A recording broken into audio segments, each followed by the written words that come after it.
বটদ্ৰত অসম ৰাজ্যিক সাংবাদিক সন্থাৰ উদ্যোগত কেন্দ্ৰীয়ভাৱে ৰাষ্ট্ৰীয় প্ৰেছ দিৱস পালন।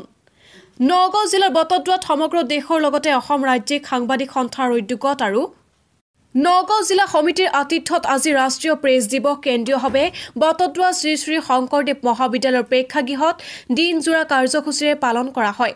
কাৰ্যসূচী অনুসৰি পুৱা বন্তি প্ৰজ্বলন, সাংবাদিকসকলৰ চিনাকি পৰ্ব, ছাত্ৰ ছাত্ৰীৰ মাজত বক্তৃতা আৰু প্ৰশ্নোত্তৰ প্ৰতিযোগিতা আৰু মত বিনিময় অনুষ্ঠান অনুষ্ঠিত হয়।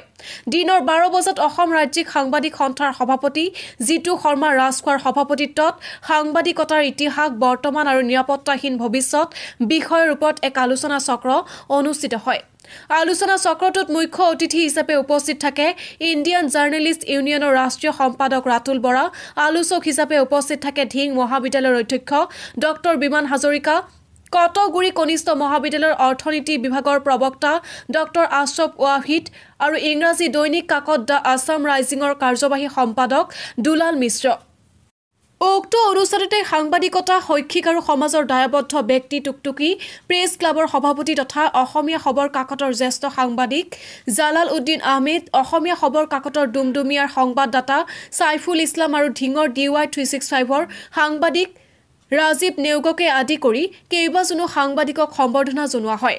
আজিৰ ৰাষ্ট্ৰীয় প্ৰেছ দিৱস অনুষ্ঠানটোত অসম ৰাজ্যিক সাংবাদিক সন্থাৰ কেন্দ্ৰীয় সমিতি আৰু 23খন জিলা সমিতিৰ একাংশ বিষয়ববীয়াৰ লগতে শ্ৰী শ্ৰী শংকৰদেৱ মহাবিদ্যালয় আৰু কটগুৰি কনিষ্ঠ মহাবিদ্যালয়ৰ ছাত্ৰ ছাত্ৰীসকল উপস্থিত আছিল।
আজি অসম ৰাজ্যিক সাংবাদিক সন্থাৰ উদ্যোগত নগাঁও জিলা সমিতিৰ আতিথ্যত আমাৰ অতি ঐতিহ্যমণ্ডিত শ্ৰীমন্ত শংকৰদেৱৰ জন্মভূমি, পবিত্ৰ জন্মভূমি এই শ্ৰীমন্ত শংকৰদেৱ মহাবিদ্যালয়ত আজি দিনজোৰা কাৰ্যসূচীৰে ৰাষ্ট্ৰীয় প্ৰেছ দিৱস অনুষ্ঠিত হয়।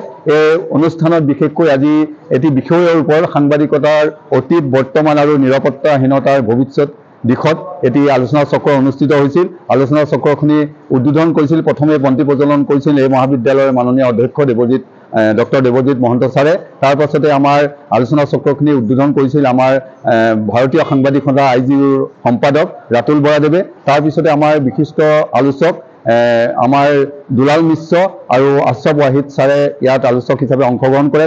তদুপৰি আমাৰ ধিং মহাবিদ্যালয়ৰ মাননীয় অধ্যক্ষ ডক্টৰ বিমান হাজৰিকা দেৱেও ইয়াত অংশগ্ৰহণ কৰি বক্তব্য প্ৰদান কৰে। আৰু আমি বিশেষভাৱে এই অনুষ্ঠানত আজি কেইটামান সিদ্ধান্ত গ্ৰহণ কৰিছোঁ, যিকেইটা আচলতে সুদূৰ প্ৰসাৰী হ'ব বুলি ভাবিছোঁ।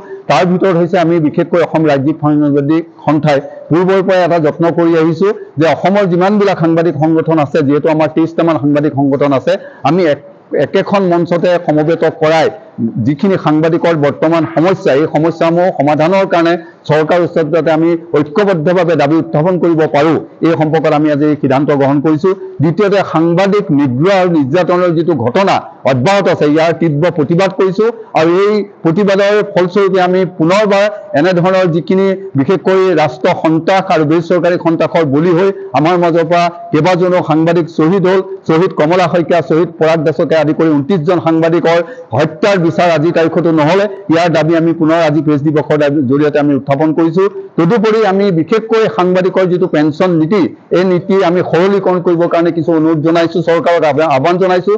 যিহেতু বৰ্তমান 20জন সাংবাদিকক আমাৰ এই পেঞ্চন আঁচনিত অন্তৰ্ভুক্ত কৰা হয় প্ৰতি বছৰে, ইয়াৰ পৰা অতি কমেও আমি 40জন সাংবাদিকক যাতে পেঞ্চন লাভ কৰিব পাৰে তাৰ ব্যৱস্থা কৰিবৰ কাৰণে অনুৰোধ জনাইছোঁ। আৰু বিশেষকৈ অত্যাৱশ্যকীয় সামগ্ৰী যিহেতু মূল্য বৃদ্ধি হৈছে বৰ্তমান যি 8,000 টকাৰ পেঞ্চন দিয়াৰ ব্যৱস্থা কৰা হৈছে এই 8,000 ঠাইত আমি অতি কমেও 15,000 পৰা 20,000 টকা বাৰ্ষিক পেঞ্চন দিবৰ কাৰণে আমি চৰকাৰৰ ওচৰত দাবী জনাইছো আজি প্ৰেছ দিৱসত এনে ধৰণৰ বহু বিষয় সাংবাদিকৰ লগত বিভিন্ন সমস্যা বিভিন্ন ঘাত প্ৰতিঘাত সম্পৰ্কত আলোচনা হৈছে আৰু কেইবাজনো বিশিষ্ট ব্যক্তিয়ে আমাৰ এতিয়া বক্তব্য দিছে আমাৰ এই মহাবিদ্যালয়ৰ মাননীয় অধ্যক্ষও বিশেষকৈ সাংবাদিকতাৰ সম্পৰ্কত যথেষ্টখিনি আমাক জ্ঞাত কৰিছে আমি ভাবিছোঁ সেই বক্তব্যই আমি যথেষ্ট জ্ঞান লাভ কৰিছোঁ গতিকে আজিৰ প্ৰেছ দিৱসত বিশেষকৈ এই বটদ্ৰৱা আমাৰ শংকৰদেৱ মহাবিদ্যালয়ে যি সহায় সহযোগ কৰিলে নগাঁও জিলা সমিতিয়ে যি সহায় সহযোগ কৰিলে আমাৰ সাংবাদিক কেইবাজনকো আমি আজি সম্বৰ্ধনা জনাইছোঁ তাৰ ভিতৰত আমাৰ চৰাইদেউৰ পৰা আহিছে মৃদুল চাহক আমি সম্বৰ্ধনা জনাইছোঁ দৰঙৰ পৰা আহিছে আব্দুল আজিজ